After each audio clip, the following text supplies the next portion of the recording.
Today we're releasing our latest report on the Irish residential market, which reviews the performance of the property sector over the course of 2021. All in all, it has to be said that 2021 was a very resilient year for the housing market. The overarching story of the year will probably be the heightened levels of house price inflation.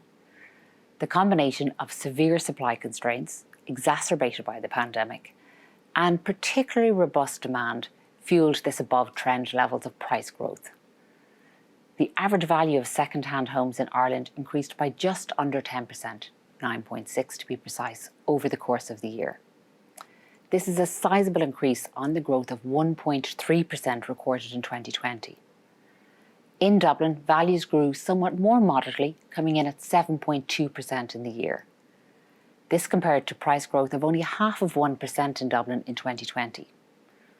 Although the pace of price growth has accelerated when compared to previous years, inflation in the capital was noticeably lower than anywhere else in the country. This has been a persistent trend in recent years, reflecting more than likely the more binding nature of the macroprudential policy rules in locations where average values are higher. This divergence in price inflation looks set to continue going forward.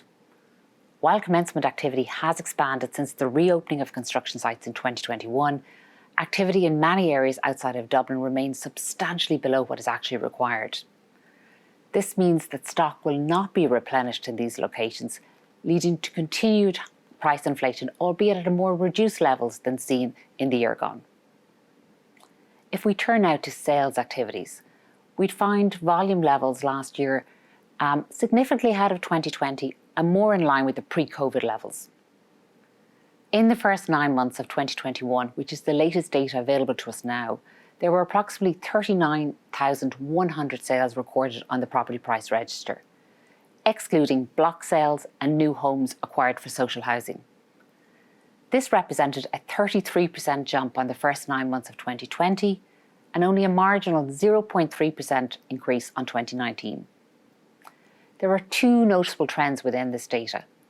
Firstly, we see the sales of properties valued over €1 million have increased by 46% compared to the same period in 2019.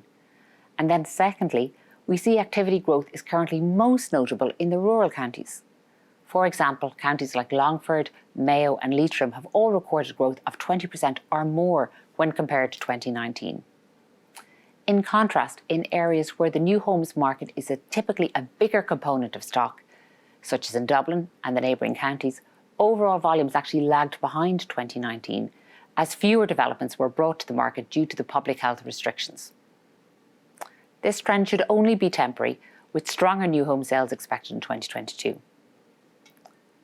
The second-hand market remains robust, with 38% stronger sales than 2020 and activity up 4% compared to 2019. It should be noted, however, that second-hand sales in Dublin are just on par with the pre-COVID levels. Now if we look to the profile of people buying and selling. Owner-occupiers remain the most active purchasing cohort in the market in 2021.